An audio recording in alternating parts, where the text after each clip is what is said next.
नमस्कार, एक बार फिर से स्वागत है आपका प्रेस वार्ता के विशेष कार्यक्रम मेरा गांव मेरा देश में।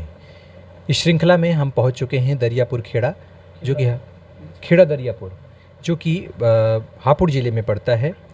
सिंभौली ब्लॉक लगता है इसका। और वहाँ के ग्राम प्रधान, जो मौजूदा ग्राम प्रधान अभी नवनिर्वाचित हुई हैं, वो हमारे साथ हैं और प्रधानपति जी भी हमारे साथ हैं। उन लोगों से हम चर्चा करेंगे कि जो देश की हमारी छोटी इकाई गांव है, जहां के विकास के लिए सरकारें लगातार बड़े बड़े बजट और फंडिंग देती हैं कि गांव भी सुधरें, गांव में मूलभूत जो समस्याएं हैं वो मुहैया कराई जाएं प्रधानों के माध्यम से। इन्हीं सब बातों को लेकर के हम आज चर्चा करेंगे। सबसे पहले आप दोनों का बहुत बहुत स्वागत है हमारे इस चैनल पर। आप प्रधान जी अपना नाम बताएं, अपनी शिक्षा के बारे में बताएं कि आपकी पढ़ाई लिखाई क्या हुई है, और उसके बाद ये प्रधानी का चुनाव लड़ने के लिए आपने कैसी योजना बनाई। मेरा नाम पायल चौधरी है। मैंने BCA किया हुआ है। और प्रधान के लिए कैसे आपको प्रेरणा मिली कि आपको प्रधानी लड़नी चाहिए, आपको बताएं। जी, प्रधानी का यही था जी, युवा थे, गांव में हैं, खेती करते हैं। तो गांव में सामाजिक कार्य भी पहले से करते रहे हैं, परिवार भी, हम भी। तो लोगों ने कहा कि भाई इस तरह के युवा आ गाँव में, तो इस वजह से प्रधानी का मन में आया जी, कि गांव को कुछ डेवलप करने का मन था, तो इस वजह से राजनीति में आई जी। इससे पहले भी आपने चुनाव लड़ा है कभी? नहीं, कभी नहीं लड़ा। दादाजी रहे हैं प्रधान पहले, जो 20 साल निर्विरोध प्रधान रहे दादाजी, पर दादाजी भी रहे हैं, परिवार में प्रधानी रही है, लेकिन मैंने तो ये पहला ही चुनाव लड़ा है वाइफ ने मेरी। तो प्रधान जी, अभी आपका पूरी तरीके से शपथ भी हो चुकी है और कागज़ी काम थोड़े से बचे हुए हैं जो अभी होने हैं प्रधानों के, और वो जल्द हो जाएंगे। उसके बाद आपकी क्या कार्य योजना है, कैसे काम करेंगे गांव में आप? यही है, जल निकासी की हमारे गांव में बड़ी समस्या है। जो तालाब हैं वे अटे पड़े हैं, उन्हें खुदवाएंगे, जल निकासी की व्यवस्था बनाएंगे। सरकारी ज़मीन पड़ी है कुछ जगह, जो है पानी सड़कों पर चल रहा है, तो उन जगहों का इस्तेमाल करेंगे, वहाँ जो गड्ढे उड्ढे खुदवा के पानी निकासी का करेंगे। स्कूल है, सरकार बहुत कुछ देती है, ऐसा नहीं है। स्कूल हमारा ऐसा है, सारी व्यवस्था है यहाँ, खेलने का फील्ड है खूब बड़ा, अस्पताल है स्कूल परिसर में ही बहुत अच्छा। वहाँ जो बिल्डिंग भी बनी हुई है, सामान भी सब है, लेकिन कोई डॉक्टर नहीं बैठता आज तक। अब 5 साल में आज हमने खोला है उसे सफाई करवाने के लिए भी, ताला तक नहीं खुला उसका। इसके पूर्व प्रधानों ने उस पर नज़र नहीं डाली? कभी नहीं।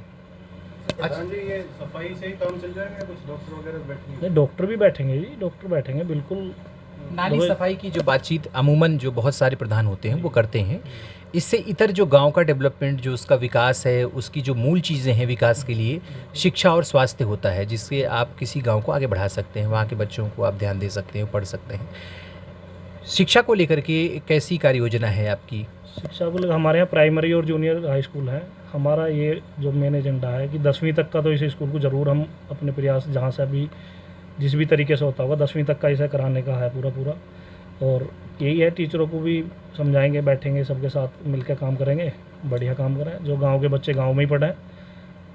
आज का दौर डिजिटल का है, गांव में भी बहुत सारी ऐसी पीढ़ी है जो डिजिटल चीज़ों से नहीं जुड़ पाई है, जिनको मोबाइल में ऑनलाइन आवेदन करने नहीं आते।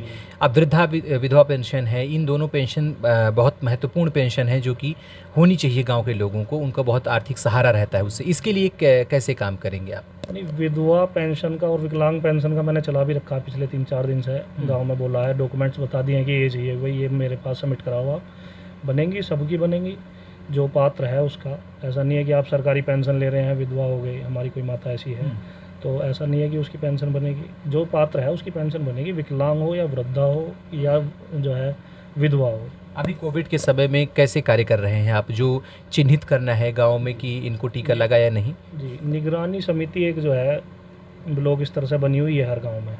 एक अध्यक्ष भी हैं, प्रधान भी उसके अध्यक्ष हैं। एक अध्यक्ष हमारी गीतिका मैडम है जो आती हैं यहाँ। तो और गांव में शिक्षा मित्र लगा रखे हैं, 2 ड्यूटी है पीछे से, मतलब 3 आदमियों की ड्यूटी उसमें आई है, लेकिन हमने अपनी तरफ से 11 आदमी लगा रखे हैं। मैं स्वयं भी 30 घरों का सर्वे रोज़ करता हूँ। और क्षेत्र बटा हुआ है कि भाई लगभग जो जिसके घर के नज़दीक है उसके आसपास का सर्वे, वे 11 आदमी हमारी टीम में लगे हुए हैं। डेली की हमारे पास अपडेट है, और आज तक हमारे पास जो 62 किट आई हैं, ये मैं आपको दिखा दूँ। ये सब रजिस्टर मेंटेन है, किसे किट मिली है और कितने लोगों को किट रही है। तो मैं ये हमारे यहाँ पे 5 पॉजिटिव केस रहे हैं। तो ये सब टीम हमारी पूरा काम करती है। पॉजिटिव जो केस थे वो नेगेटिव हुए, किसी को मतलब नुकसान? 14 दिन अपने घर में ही होम आइसोलेट रहे हैं, अच्छा। घर पर ही रहे हैं। पर्यावरण और हरियाली एक बड़ी आज के समय में समस्या है, पर्यावरण प्रदूषण की समस्या है। खासकर पेड़ न लगाना ये लोगों की कमज़ोरी बनती चली जा रही है। पेड़ काटे जा रहे हैं, उसके एवज में पेड़ नहीं लगाए जा रहे हैं। अपने ग्राम स्तर पर आप कैसी योजनाएं, जैसे वन विभाग है, विधायक हैं, बहुत सारे वन विभाग के पेड़ जो है गांव में आते हैं, फ्री ऑफ कॉस्ट दिए जाते हैं, उसकी कैसे करेंगे आप? अभी जो है मनरेगा की तरफ से 1600 पेड़ आए हैं गाँव में। 1-2 दिन में जो है वृक्षारोपण होगा। जो जगह पड़ी हैं, सरकारी जगह हैं, खाली पड़ी हैं, बंजर पड़ी हैं, उनमें पेड़ लगाएंगे, स्कूल परिसर में पेड़ लगाएंगे। तो इस तरह की योजना है। हमारे प्राकृतिक संसाधन है, जल है, जी। और अन्य चीजें हैं, उसका दोहन ना हो, उचित यूज हो उसका एक तरीके से। तो ये भी है, लोगों को ना मतलब एक घर में 2-2 3-3 समरसेबल हो गए। भाई जो है भाई को पानी नहीं देना चाह रहा, जबकि एक उस घर में एक ही नल का या एक ही समरसेबल का इस्तेमाल हो सकता है, पर्याप्त पानी वो दे रहा है। लेकिन आपस में भी थोड़ा सा वो तालमेल बिठाना पड़ेगा। भैंस आजकल नहा नहीं रही, भैंस धो रही हैं। जो भैंस नहानी बंद हो गई, भैंस जो ऐसे धो रही है जैसे गाड़ी धोती है ना, इस तरीके से जो है अपना उन पर पानी लग रहा है। बल्कि ये जन जागरूकता आप फैला सकते हैं कि भैंसों पर या गोबर को जो लोग बहाते हैं, पानी सुबह साफ करते हैं, बह के खेतों में जाता है, इसके लिए आप एक पोखर की व्यवस्था अगर गांव में करें तो भैंसों को लोग नहला, लेकिन इतना कोई मेहनत करना नहीं चाहता। तो इनको दूर करने के लिए सरकार से, क्योंकि ये कानून के बिल्कुल विपरीत है, पानी की समस्या आने वाले समय में बढ़ने वाली है। एक पोखर का थोड़ा सा ये भी है, अगर मान लो तालाब है हमारे गांव में, उनमें पानी इतना नहीं पहुंच पाता। अब बरसात भी कम हो रही है भाई, अगर हम नीचे से पानी खींचे जाएंगे तो पानी भी तो कहीं से आएगा। बरसात पे भी कमी आई है और पोखर में इतना पानी नहीं रहता। अब वाटर कंजर्वेशन को लेकर के जैसे बहुत सारे गांव में देखा गया है कि गांव की नालियों को एक जगह पर जोड़ दिया जाए और एक वाटर कंजर्वेशन का बड़ा तालाब बनाया जाए, जिससे आपके गांव का जो वाटर लेवल है वो मेंटेन रहे। तो ऐसी कुछ योजनाएं अगर आपके दिमाग में हो तो? बिल्कुल है। अभी हमारे यहाँ पे जो मनरेगा से ही आई है, मनरेगा में ही चलते हैं काम। तो झोड़ है वो, उसका खुदाई का है, सौंदर्यकरण का एक तरीके से। और सारी गांव की नाली उधर जाती हैं, 1-2 मोहल्ले का पानी अलग जाता है, ज़्यादातर पानी उसमें जाता है। तो देखो है इस तरह का भी। आप खेती किसानी से जुड़े हुए हैं, वर्तमान समय में एक बड़ी समस्या है किसानों की, और वो सरकार के विरोध में पिछले कई महीनों से बैठे हुए हैं। 6 महीने से ज़्यादा का समय बीत चुका है, सड़कों पर हैं और आप आंदोलनों में आते जाते रहे हैं। अभी मौजूदा जो स्थिति चल रही है, इसमें सरकार के इस मतलब कि अड़ियल जो रवैया है उसका, इसको लेकर के क्या कहेंगे? इसमें यही कहेंगे कि 6 महीने हो गए, किसान जो है देश का अन्नदाता सड़कों पर है। इसके बारे में सुनवाई करनी चाहिए गवर्नमेंट को। समस्या ऐसी कोई समस्या नहीं है जिसका बैठ के हल नहीं निकल सकता।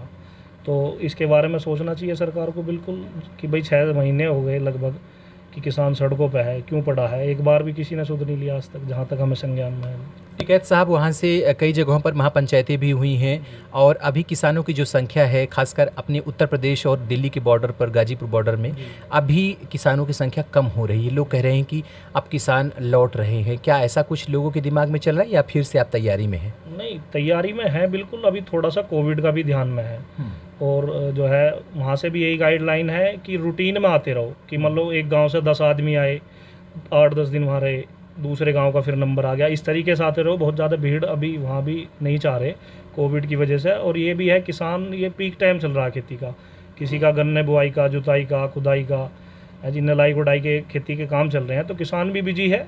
अब जैसे ही चौमासा लगा अभी दोबारा से होंगे, पहुँचेंगे सब। योगी आदित्यनाथ जी ने जो मीटिंग की प्रधानों से, उसमें आप शामिल हुई थी। तो महिला सशक्तिकरण को लेकर के इसमें कोई बहुत बड़ी बात नहीं करनी है। सिर्फ आप एक महिला हैं, आप व्यक्तिगत रूप से जिन समस्याओं को देखती हैं वही समस्याएं और महिलाओं की भी होती हैं। तो उसको कैसे, आपके गांव में महिलाओं से जुड़ी क्या समस्या है? शौचालय की समस्या होगी, डिलीवरी की समस्याएं होंगी जो समय समय पर होती रहती हैं गाँव में, उसका निस्तारण कैसे करेंगे? ये 2 शब्द अगर आप बताएं, अपने विचार से बताएं कि हम इसमें काम करेंगे आने वाले समय में। शौचालय का है, शौचालय बनवाने का भी है। तो आप चिन्हित करेंगे, जिसे प्रधानपति हैं वो पुरुषों के बीच में बैठेंगे, तो आपको तो महिलाओं के बीच में जाना पड़ेगा, तो उसको चिन्हित करने का काम करेंगे। जागरूकता करने की जरूरत है। हाँ, तो यही चीज़ें हैं जो प्रधान जी आपको करनी है। हमारे चैनल के माध्यम से यदि आपका कोई संदेश हो, आपकी कोई बातें हों वर्तमान दौर से भी जुड़ी और आगामी सामाजिक मुद्दों से भी जुड़ी, तो हम क्या संदेश देना चाहेंगे आप? यही है, जल संरक्षण का भी ध्यान दें लोग बाग। मतलब समरसेबिल अनावश्यक रूप से ना चलाएं। नाली साफ़ करने के लिए भी समरसेबिल जल जाता है। जो भैंस 1 बाल्टी पानी में नहा रही, वो आज 100 लीटर पानी में नहा रही है।